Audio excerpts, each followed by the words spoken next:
Coming up on Now See This. An extreme athlete finds that skydiving plus skiing equals pain. A woman catches the eye of police and news choppers. Across the wrong lane of traffic, through that intersection. And ends up the center of attention. And when floodwaters swamp Salvadoran streets, life can disappear in a snap. There's splashing, bashing, crumbling, and tumbling. Think you've seen it all? Now see this.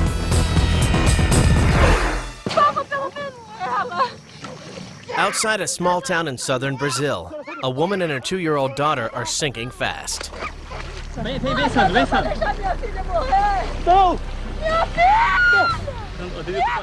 passing motorist is in the water trying to save them.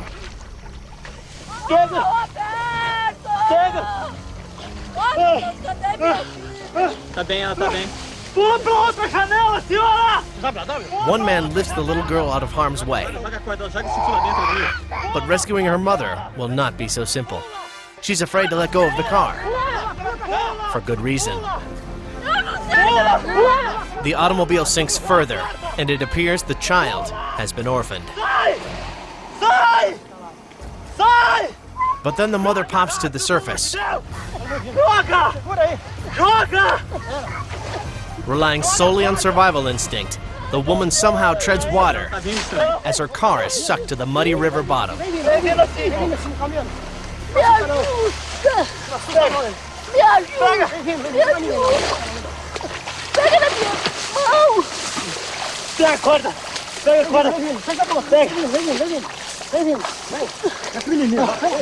She lasts until the man wades in and helps her onto dry ground. But she's still panicked as she frantically searches for her daughter.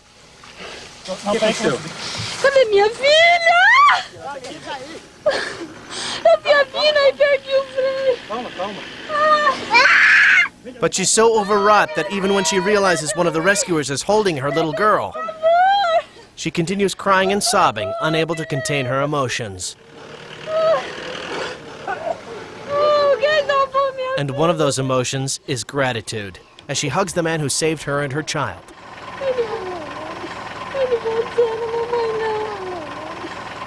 The relieved woman, Jane Batista, has driven this road many times. But this day, an unexpected bump put her over the edge and into the water. Bati naquele buraco, tentei frear, o carro jogou pra cá, eu puxei, tentei frear e não vai. Colocar a mão pé no freio, pegar a embreagem, fiquei desesperada. Tava pelo menos ela. What was even more unexpected was that the water was so deep, this close to shore. Ai, minha filha, por favor! But how did these random rescuers just happen to have a camera? They're a news crew returning home from covering a far less compelling story in a nearby town. And the man who put his life at risk to save them is a reporter, Sandro Ivanowski. Jane's husband arrives on the scene, grateful his wife and child are both alive. Sinto muito aliviado, né, de não ter acontecido nada com a minha menina, nem com a minha mulher. Graças a Deus, né? O carro a gente arruma. Agora a vida não tem jeito. He and his family are glad that the news crew, who usually documents tragedies in the making, was willing to jump into the middle of a story in progress to save 2 lives. A small town in New Brunswick, Canada has a big-time rescue on their hands. 3 dolphins are beached 5 miles from the ocean in a muddy inlet that's gone nearly dry due to low tides. Rescuers Peter Brzezinski and Mitch Short hit the shallow waters in a state of shock. One look at these anguished aquatic mammals tells them they need to act fast.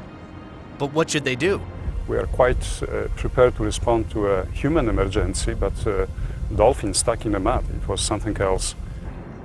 They quickly discover that in waters this shallow, their boat isn't a solution. If there's any hope of dragging these dolphins to deeper waters, the guys are going to have to do it by sheer brute strength. The main difficulties with this rescue was the size of the animals. The dolphins are approximately 7 to 8 feet long, weighing anywhere from 200 to 300 pounds. Rescuer Troy Boomer knows they've been marooned for several hours. And to a dolphin, that's simply too long to be high and dry. First, I didn't know whether we were going to succeed on rescuing the dolphins. Physically, you could tell that they were getting exhausted. A marine biologist rolls on scene and delivers some more disturbing news. He tells rescuers the animals are in serious danger of taking in mud through their blowholes. Rescuers head out toward the dolphins to try to clear their airways and comfort them if they can. You could see the dolphins flailing around in the mud, but when we got over to them, it was like they knew that we were there to help them, and they calmed right down. 2 of the dolphins welcome their assistance, but when they are pulled into slightly deeper waters, it seems to be all for nothing. After we got them into the channel, the water was too shallow for them to swim on their own. They would just lay on their side and kick. Worst off is the 3rd dolphin, who is in desperate need of some attention. He's stuck all alone on a mound of mud and is barely moving. Peter is a paramedic by trade, an animal lover at heart. Between the two, he's determined to risk his own life to save another. The mud is deep. My problem was to get to the dolphin and not get stuck. With the rescue sled in tow, Peter slowly sloshes his way to the dolphin's side. I just look at him and you can see the mouth full of the teeth, and thought crossed my mind, if he is going to fight me, like, he's much stronger and much bigger than I am. And at the same time, you can see immediately in his eyes that he almost like welcomes you, like, come here, give me a hand. Peter uses every ounce of strength he has left to load the dolphin onto the sled and keep him there.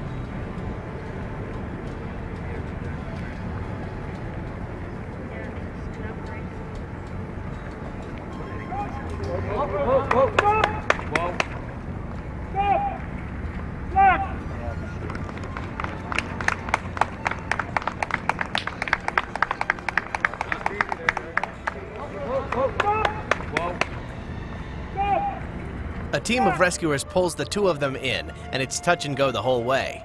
But Peter refuses to accept failure. This dolphin is coming home.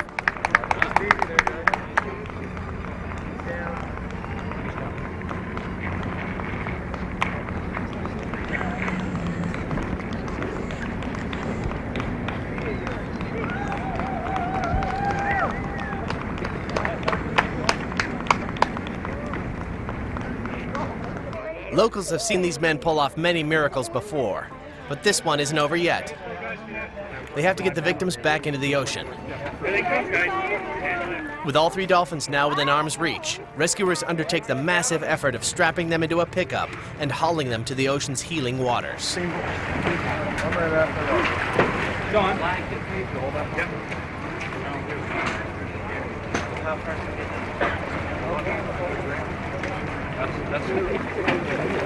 Hold on. Okay, bring it here. Okay, get the truck out. You want the truck out? Up there, Ben. Just gotta watch it. The dolphins seem to welcome the cool waters, but rescuers stand watch until they see the dolphins begin to swim on their own. We're not here to put on a show. We're here to do a specific job. We did it well, and it was just a great deal of personal satisfaction that we rescued 3 dolphins and successfully released them. And before these beautiful creatures head out to sea, they swim close by, a sign of their gratitude and the bond they formed with the people who saved them.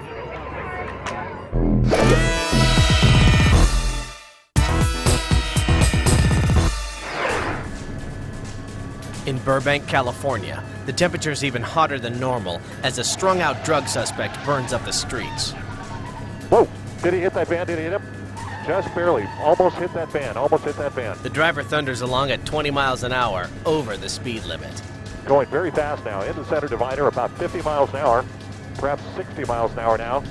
The speedometer keeps rising, and police are left in the dust. The police officers are backing off rather dramatically now. The high rate of speed is about 60 to 70 miles an hour right now. Even when the driver slows down, the maneuvering is too erratic for police to move in. Left turn, left turn. Almost a crash right there at that intersection. Everyone wonders, who is this madman on a rampage? The news camera zooms in for a closer look. The driver has very long hair. And it turns out the madman is actually a she-devil. Typically, female suspects are not as aggressive as guys are. But this driver isn't behaving very ladylike. Got a red light, San Fernando. Looks like this person's gonna get boxed in. It's gonna be boxed in. The suspect has other ideas and rumbles through a gas station to escape. Everything this woman does is unpredictable. Approaching Western's got cross traffic, red light, cross traffic. If this person tries to go through, it's gonna be very, very dangerous. A U-turn. As the chase enters an industrial area, police put the pressure on once more. But they are forced to back off again when she reaches a crowded side street. Got heavy construction going on, people jumping out of the way, as you can see.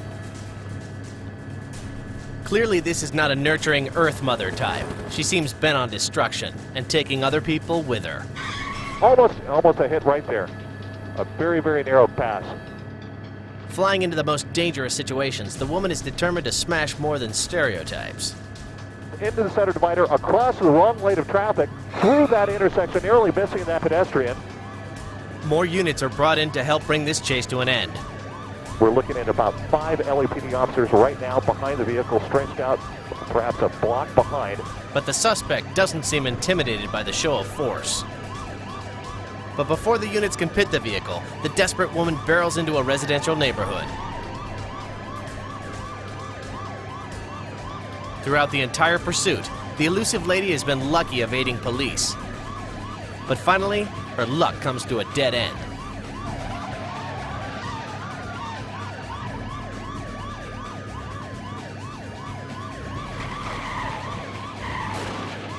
So the police officer has the person pinned up against the sidewalk and head on into another, make that an LAPD, that's a Glendale officer. This person is going to continue to try and ram the officers. Very, very dangerous situation.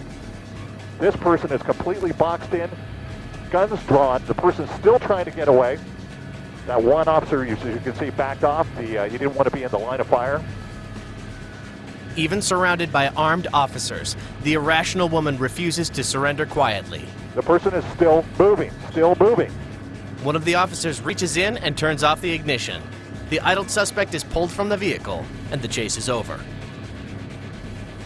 At last, the crimson-haired wild woman is taken into custody. If she thinks being female will soften her punishment, she's in for a rude awakening. After all, she faces charges including felony evading and assault with a deadly weapon, namely, her car. The red-headed vixen led police on a red-hot pursuit. Whoa, and almost hit that van. And while some women would love to be surrounded by men in uniform, A U-turn. For this woman, it was her downfall.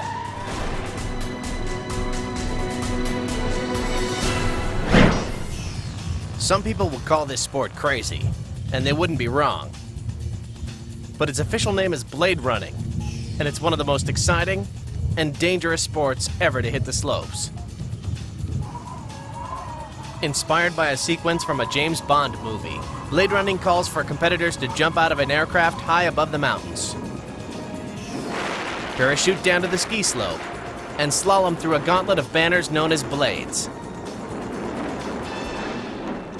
At speeds reaching 60 miles an hour, once they touch ground, there's no getting up again. To blade runners, risk is part of the thrill, but sometimes the pitfalls can lead to disaster. Dan Fairchild is beloved by his fellow blade runners and one of the most friendly, outgoing guys in the sport. At a blade running meet in Squaw Valley, California, Dan performs well on his first 2 runs down the mountain. But on his 3rd attempt, something happens that will change Dan's life forever. A sudden downdraft smashes Dan onto an icy knoll. Legs flailing, he tries to get airborne again, but there's no stopping it. Dan tumbles down the course until he ends up in the trees. The first rescuer on the scene gives the signal that help is needed right away. Soon, more rescuers arrive to aid the victim. To their horror, they discover Dan cannot move his legs. He has broken his back and is paralyzed from the waist down. To Dan, the memory of his impact is all too clear. Instead of feeling my butt hurt, which you would think would be the most where I'd feel it first, or my legs hurt, there was no feeling of pain there except for pressure.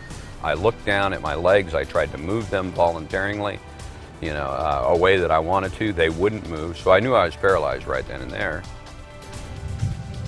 Just before his fateful run, Dan swapped his parachute for one with controls he wasn't as familiar with. Consequently, he couldn't steer himself out of the violent downdraft. The winds on the mountain, they change. They could be going uphill 1 minute at 20 miles an hour, and the next thing you know, you've got a wind going downhill at 20 miles an hour, or maybe even faster. This is where most people would lose hope. But Dan refuses to lead a hopeless life. What kind of jump master are you? I mean, I have a little different perspective on what I do in life now than what I had before. Now, several months later, Dan is going back in the air. Many of his friends have asked him not to go, but this is something Dan has to do. As the plane climbs in altitude, Dan's anxiety grows. At last, the moment of truth arrives.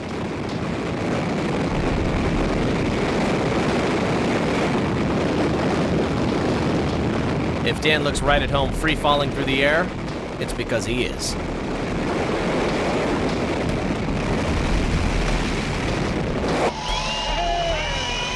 All too soon, the dive is over. Yeah! But Dan has friends waiting on the ground to greet him. Yeah! For Dan Fairchild, it's been a giant leap into a whole new world. And now, he's ready for more.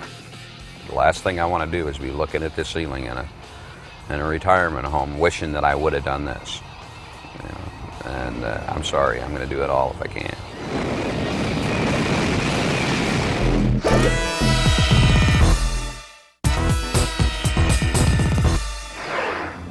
In Illinois, employees at the Glen Ellen Animal Hospital were about to end their Friday shift when they heard a loud rumble.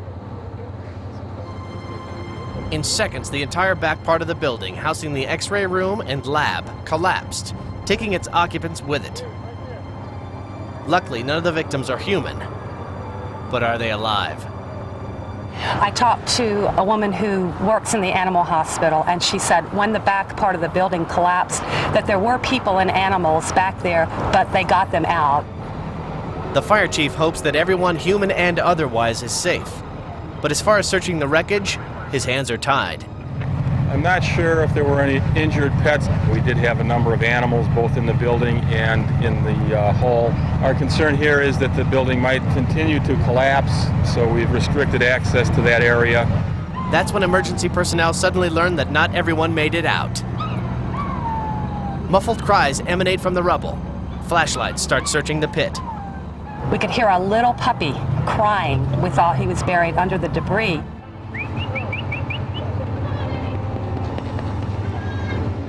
Popping out from beneath the shattered remains of an animal hospital comes a small puppy. But the little dog seems a bit dazed and confused. Fire personnel try to coax him over to safety. But the dog stays to the middle of the debris, just out of reach.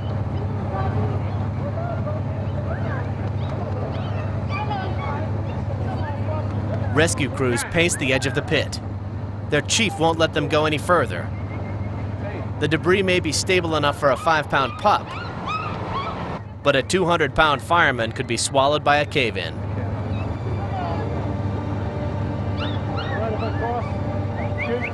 For almost an hour, the pup waits for someone to come get him. Then, nosing his way through the crowd, comes a rescuer that seems to have the right qualifications. We were standing here a little while ago, and we noticed that someone had a retriever, and it turns out it was the vet's dog. With a safety rope tied on and no specific rescue training, the retriever simply acts on instinct and heads for the pup. It appears that those instincts also sense the danger.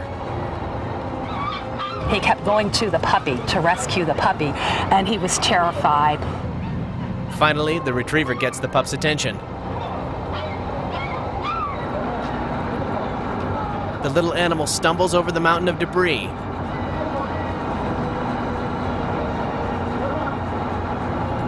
And disappears. But the retriever is relentless.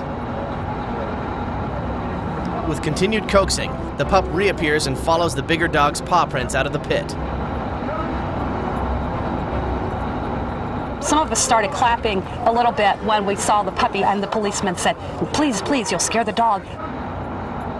But clearly, this little black pup has no intention of heading back to the destroyed building.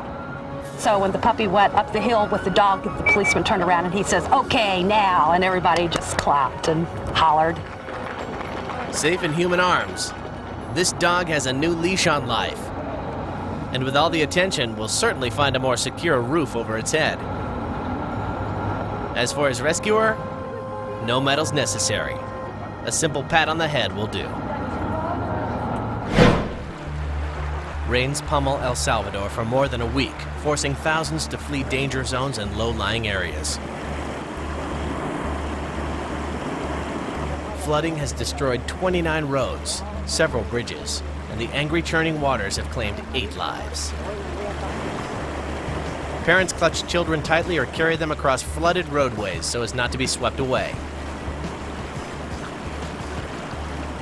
Civil defensemen escort this man from a danger zone and quickly see how fast people can disappear in the muddy water. The man steps into a hidden hole beneath the surface, and if his chaperones hadn't been there, he might have been lost. Here, rescuers have strung a rope across raging waters to help a man cross to the other side. Just as one civil defenseman tries to go out and save him, the strength of the churning water overcomes him. Red Cross workers act quickly and jump into the water. But the weight of the 3 men is too much for the thin line. In mere seconds, all 3 men are sucked downriver.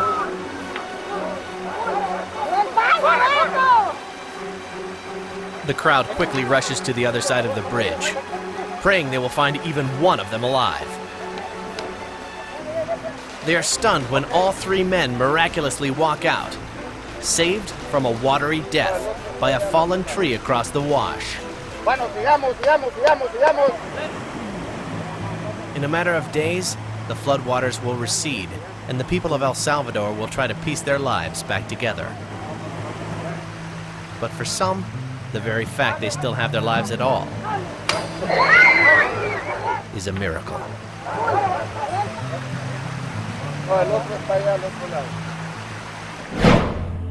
A brutal force has been unleashed upon the people of Gloucester, England. The scores of injured writhe in agony on the rain-soaked ground. Paramedics are overwhelmed by the number of twisted limbs and shattered bones. So what hideous evil is responsible for this catastrophic devastation? One word: cheese. I was just sitting in the audience and then the cheese came towards me and hit me in the eye. It's the last Monday of May, and for the thousands flocking to Cooper's Hill and Gloucester, that can only mean one thing: cheese rolling. Arguably one of the most dangerous sports in the world.